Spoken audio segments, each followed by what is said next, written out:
तो हम फिर से लेकर आ चुके हैं आप लोगों के लिए इस वक्त की सभी ताज़ा और बड़ी खबरें। एक एक कर आपको सारी खबरों की जानकारी देंगे आज देश दुनिया में क्या कुछ हो रहा है। दरअसल दोस्तों सबसे पहली जो बिग ब्रेकिंग निकल कर आ रही है आप लोग बता दें दोस्तों, बंगाल चुनाव में चुनाव आयोग पर उठे बड़े सवाल। जी हां, दरअसल दोस्तों आप लोग बता दें ईवीएम में भयंकर तरीके से धांधली हुई है, इसके बारे में आपको विस्तार से बताएंगे। वहीं पर अगली बिग ब्रेकिंग में हम आपको बताएंगे दोस्तों, आपको बता दें किसानों का मोदी सरकार पर बड़ा हल्ला बोल दिया। भाजपा के नेता को दौड़ा दौड़ा कर कूटा गया। किसानों ने धमकी दे डाली कि अगर युद्धवीर सिंह को नहीं छोड़ा गया तो इससे भी बुरा हाल होगा जी बीजेपी के एमएलओ का। इसके बारे में भी आपको विस्तार से बताएंगे। वहीं पर दोस्तों बंगाल में 80% वोटिंग, तो वहीं आपको बता दें असम में 72% वोटिंग हो चुकी है। इसको लेकर मोदी सरकार अब घिरती चली जा रही है, इसके बारे में भी आपको विस्तार से बताएंगे। वहीं पर दोस्तों डेरेक ओब्रायन ने लगाया मोदी सरकार पर संगीन आरोप, बोले फिलहाल चुनाव आयोग मिला हुआ है, जी हां भाजपा की मदद करता है। दरअसल दोस्तों ये बात सच है कि फिलहाल कई जगह पर जहां ऐसी खबरें आ रही थी कि फिलहाल वोट देना है तृणमूल को, जा रहा है बीजेपी को, लेकिन चुनाव आयोग सोता रहा। दोस्तों चुनाव आयोग बीजेपी की पूरी मदद करता है और इस बात का कहीं ना कहीं प्रमाण भी है कि फिलहाल जिस तरीके से 8 चरणों में चुनाव कराया जा रहा है उसमें बीजेपी को फुल सपोर्ट कर रहा है चुनाव आयोग। इसके बारे में भी आपको विस्तार से बताएंगे। वहीं पर दोस्तों पहले ही फेस में ममता ने उड़ाई मोदी की धज्जियां, जी बम्पर बम्पर वोटिंग मिली है दोस्तों ममता दीदी को, यानी कि एक बार फिर से मोदी सरकार को लथाड़ दिया ममता दीदी ने। इसके बारे में भी आपको विस्तार से बताएंगे। वहीं पर दोस्तों अगली बिग ब्रेकिंग में हम आपको बताएंगे, जी हाँ दरअसल आप लोग बता दोस्तों सीआरपीएफ के जवान जो है यहाँ पर लोगों को पीटते हुए अपील कर रहे हैं कि फिलहाल बीजेपी को वोट दो। दोस्तों आपको बता दें ये अमित शाह के मंत्रालय में आते हैं, जी हाँ सीआरपीएफ के जवान। सोचिए दोस्तों देश की जो फौजी जो सीआरपीएफ के जो जवान हैं वो कैसे किसी कह सकते हैं कि आप बीजेपी को वोट दो। इस तरीके की धांधली की जा रही है, इसके बारे में भी आपको बताएंगे।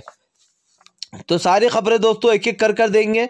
फिलहाल खैर चलिए बढ़ते हैं सबसे पहली और सबसे बड़ी खबर की ओर। दरअसल दोस्तों आपको बता दें चुनाव आयोग के दौरान दोस्तों आप लोगों को जिस तरीके से चुनाव आयोग गड़बड़ी को अनदेखा करता है, इस पर फिर से एक बार सवाल खड़े होगा।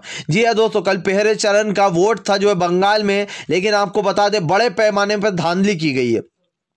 लोग कहते हैं कि ईवीएम हटा दो, लेकिन चुनाव आयोग और बीजेपी कहती है नहीं ईवीएम अच्छी है। क्यों अच्छी है दोस्तों?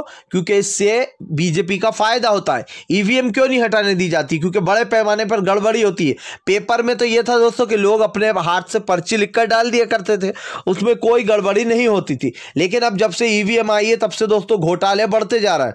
इसको लेकर अब बीजेपी का पूरा खेल बिगड़ता हुआ नजर आ रहा है। जी हाँ, क्योंकि बीजेपी पर बड़े सवाल उठने खड़े हो गए। आपको बता दें बंगाल में ईवीएम में बड़े पैमाने पर जो है पर घोटाला हुआ है। वोट डाल रहे थे लोग टीएमसी को, जा रहा था बीजेपी को। आखिर हर बार ऐसा ही क्यों होता है दोस्तों? किसी को भी वोट डालो जाता बीजेपी को, किसी और पार्टी को क्यों नहीं जाता अगर मशीन में ऐसी ही गड़बड़ी है तो?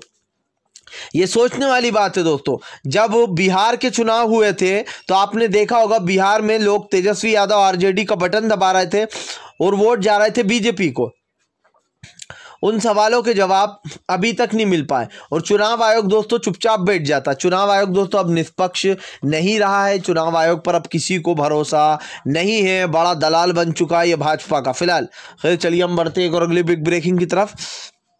बता दोस्तों अगली जो बड़ी खबर निकल कर आ रही, किसान नेता राकेश टिकैत की मोदी सरकार को चेतावनी, बोले अगर युद्धवीर सिंह को नहीं छोड़ा गया तो इसी तरीके से एमएलए को पीटा जाएगा। जी हाँ दरअसल दोस्तों आप लोग कहते हैं कल पंजाब में एमएलए को कूटा गया, जिसके बाद युद्धवीर सिंह वाला मुद्दा गर्म हो गया। आपको बता दें दोस्तों जो गुजरात मॉडल की मोदी जी बात करते उसको लेकर युद्धवीर सिंह ने एक वीडियो जारी किया है।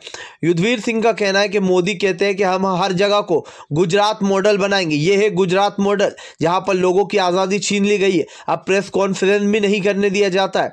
अगर अभी भी आप लोग नहीं सुधरे, अगर जनता ने अभी भी सवालों पर जवाब नहीं उठाए तो वो दिन दूर नहीं जब मोदी किसी को सांस लेने भी नहीं देगा इस देश में। दोस्तों आपको बता दें लगातार मोदी सरकार जो है वो तानाशाही पर उतर आई है। जी हाँ, इसको लेकर युद्धवीर सिंह ने वीडियो भी जारी कर दिया जहां पर उन्होंने लोगों से अपील की है कि फिलहाल इस भाजपा को वोट बिल्कुल भी ना दे। जी जिस तरीके से ये लोगों के ऊपर कब्जा जमा रहा है और लोगों की आज़ादी छीनने का काम कर रहा है, ये अपने आप में एक बड़ी बात है। दोस्तों आपको बता दें फिलहाल लोगों को डराया और धमकाया जा रहा है। इससे एक चीज़ तो तय है दोस्तों कि फिलहाल भाजपा का सुपड़ा साफ तो होगा हर जगह से और होना भी चाहिए, क्योंकि दोस्तों जब से बीजेपी की सरकार आई है तब से लोगों ने अपनी बात रखना छोड़ दिया। जी हाँ, आज लोग डरते हैं दोस्तों, बड़े बड़े सुपरस्टार फिल्म स्टार भी अपनी बात कहने से इसलिए कतराते हैं कल को हमारे ऊपर भी छापेमारी ना हो जाए। जी हाँ, इस तरीके से युद्धवीर सिंह ने लोगों को एक तरीके से जागरूक किया है। फिलहाल खैर चलिए हम बढ़ते हैं और अगली बिग ब्रेकिंग की तरफ। बता दोस्तों अगली जो बड़ी खबर निकल कर आ रही है, 80% वोटिंग के बाद जो यहाँ पर लहराया ममता बनर्जी का परचम। जी दरअसल दोस्तों आप लोग बताते हैं एक बार फिर से जो यहाँ पर ममता बनर्जी की ही लहर दिखाई दे रही है। बंगाल में जो दोस्तों भाजपा का सुपड़ा साफ होता हुआ दिखाई दे रहा है, जहां एक तरफ बीजेपी दोस्तों अपनी नीतियां अपना रही, काली नीतियां, तो वही दूसरी तरफ ममता बनर्जी अकेले भाजपा का दोस्तों सामना करती हुई नजर आ रही है। आपको बता दें पश्चिम बंगाल में मोदी चले गए। जी हाँ, पश्चिम बंगाल में गए, लेकिन अब जिस तरीके से दोस्तों आपको बता दें कि ये सब कुछ हो रहा है, इसको लेकर एक बात तो तय कि फिलहाल भाजपा जो है यहाँ पर दोस्तों गलत नीति अपनाकर बीजेपी वोट जीतना चाहती है। ममता बनर्जी ने बड़ा निशाना साधते हुए कहा कि कई जगहों पर घोटालों की खबरें आ रही हैं और बड़े पैमाने पर दोस्तों ईवीएम बूथों में गड़बड़ी चल रही है। सवाल बार बार यही उठता है दोस्तों कि आखिर ये गड़बड़ी जब चलती है तो भाजपा का ही फायदा क्यों होता है? किसी और को भी जा सकता है दोस्तों वोट, लेकिन हर बार यही होता है, वोट डालते हैं कई लेकिन जाते हैं बीजेपी को। क्यों दोस्तों? क्योंकि चुनाव आयोग से पहले ही सेटिंग है, बीजेपी वालों ने पहले ही सेटिंग करके रखी होती है। ये बात तो बिल्कुल सच हो चुकी है कि अब चुनाव आयोग दोस्तों निष्पक्ष नहीं रहा है। चुनाव आयोग के ऊपर सवाल उठ रहे हैं अब, और उठने भी चाहिए। जिस तरीके से लोगों को धोखा दिया जा रहा है, मतदान दोस्तों एक बहुत ही अहम चीज होती है। ये एक मतदान एक वोट चुन सकता है दोस्तों, हार और जीत का फैसला एक वोट कर सकता है। जी हाँ, और इसको लेकर जो गड़बड़ी की जाती है इस चीज़ को भुलाया नहीं जा सकता कि सरकार जिस तरीके से ये तानाशाही पर उतर आई है या फिर जिस तरीके से बड़े पैमाने पर घोटाले हो रहे हैं, यह अपने आप में ही एक बड़ी बात है। फिलहाल खैर चलिए हम बढ़ते हैं और अगली बिग ब्रेकिंग की तरफ। बता दोस्तों अगली जो बड़ी खबर निकल कर आ रही है, डेरेक ओब्राय का मोदी सरकार पर बड़ा हमला। बोले फिलहाल कई जगहों पर अपनी सेटिंग कर रखी है मोदी सरकार ने। जी हाँ, चुनाव आयोग जो है वो दलाल बन चुका है। दरअसल दोस्तों आप लोग बताएं डेरेक ओब्राय ने, तृणमूल कांग्रेस के डेरेक ओब्राय ने बीजेपी पर बड़े संगीन आरोप लगाते हुए कहा कि फिलहाल चुनाव आयोग भी जो है यहाँ पर मिला हुआ है भाजपा से। जी हाँ, भाजपा की मदद कर रहा है चुनाव आयोग। दोस्तों आपको बता दें डेरेक ओब्राय से लेके तो आम जनता तक गुस्सा है। उनका कहना है कि फिलहाल हम वोट किसी को भी डालें लेकिन बीजेपी को ही जा रहा है, और इसको लेकर दोस्तों लोग बहुत ही ज़्यादा गुस्से में। बहुत सारे लोग तो दोस्तों ऐसे भी हैं जो कहीं ना कहीं मोदी की इन काली नीतियों से वाकिफ हो चुके। भाजपा जो भी काम करती है दोस्तों वो सब गड़बड़ी से जुड़ा हुआ ही होता है। आखिर ईवीएम में ऐसा क्या लाल टका है जो ईवीएम को चुनाव आयोग नहीं हटा रहा? क्या दोस्तों बाहर देशों में वोटिंग नहीं होती है?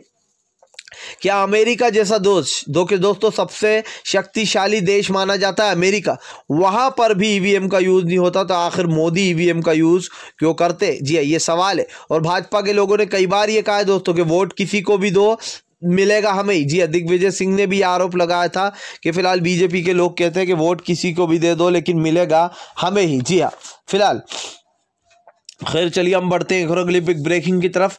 बता दोस्तों अगली जो बड़ी खबर निकल कर आ रही, किसान ने बीजेपी एमएलए को दौड़ा कर कूटा, किसानों का गुस्सा बढ़ता जा रहा है। दरअसल दोस्तों आप लोग बता दें पंजाब में अनुराग नारंग को, जी अरुण नारंग को जो यहाँ पर बीजेपी के ये एमएलए, इनको लोगों ने दौड़ा कर पीटा। न सिर्फ पीटा बल्कि इनकी शर्ट भी फाड़ दी, यानी कि नंगा कर डाला मार के। इसको लेकर दोस्तों अब लोगों में, किसानों में गुस्सा फूट गया। उनका कहना है कि बीजेपी धांधली करे कुछ भी करे, फिलहाल अब बीजेपी वालों का बायकॉट किया जाएगा। इसी तरीके से उन्हें दौड़ा कर पीटा जाएगा। अगर गांव में घुसने की कोशिश की तो उन्हें मारा जाएगा। आपको बता दें दोस्तों किसानों का गुस्सा लगातार बढ़ता जा रहा है। इसका एक कारण यह भी है दोस्तों कि किसान पिछले 4 महीने से वहां पर बैठा है। जी सीमाओं पर 4 महीने से दोस्तों यहाँ पर बैठा हुआ है, लेकिन सरकार के कान पर जू नहीं रेंग रही है। आपने सुना है कभी दोस्तों किस तरीके से किसान परेशान हो रहा है, लेकिन सरकार जो है दोस्तों उसके कान पर एक तरीके से जू तक नहीं रेंग रही। ये अपने आप में दोस्तों सोचने वाली बात है कि फिलहाल सरकार जिस तरीके से ये काली नीति अपना रही है, इसको लेकर किसानों का गुस्सा तो फूटना ही है।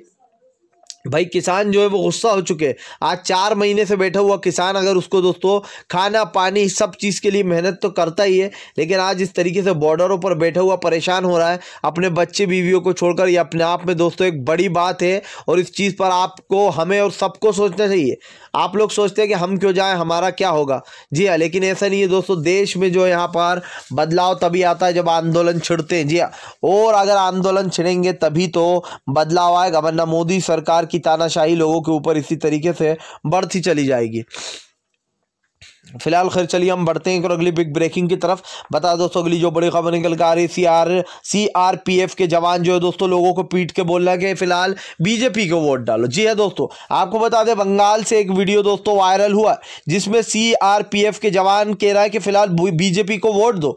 आपको बता दें बंगाल के लोगों ने हंगामा कर दिया और बोले फिलहाल वोट किसी को भी दे रहा है, लेकिन ये CRPF के जवान हमसे अपील कर रहा है कि फिलहाल भाजपा को वोट दो और हमें पीटा जा रहा है। आपको बता दें दोस्तों ये अमित शाह के मंत्रालय में आते हैं ये CRPF के जवान। सोचिए कि बीजेपी वालों ने कितना नीचे गिरेंगे। इन लोग तक को सिखा दिया कि फिलहाल वोट मांगना बीजेपी के लिए, यानी कि दोस्तों लोगों को भड़काया जा रहा है, लोगों को डराया जा रहा है, EVM में गड़बड़ियां की जा रही हैं जीतने के लिए। ये हाल हो गया हमारे देश का कि अब कहीं पर भी दोस्तों स्वतंत्रता बची नहीं है, लोगों की आवाज़ें दबाई जा रही हैं और ये साफ दिखाई दे रहा है। फिलहाल अगर आप भी शांतिपूर्ण ढंग से PM की इन सभी गलत नीतियों का दिल से विरोध करते हो और आप मानते हैं सरकार एक तानाशाह सरकार, इसको तत्काल में अपना इस्तीफा दे देना चाहिए, तो इस वीडियो को ज़्यादा से ज़्यादा शेयर कीजिए, लाइक कीजिए और अगर आप हमारे चैनल पर पहली बार आए हैं तो सब्सक्राइब करने के साथ साथ पास में एक घंटी आएगी यानी कि बेल आइकन, उसको ज़रूर दबाएं ताकि हमारे हर वीडियो की अपडेट आपको मिल पाए। हम मिलेंगे आपसे नेक्स्ट वीडियो में, तब तक के लिए वंदे मातरम।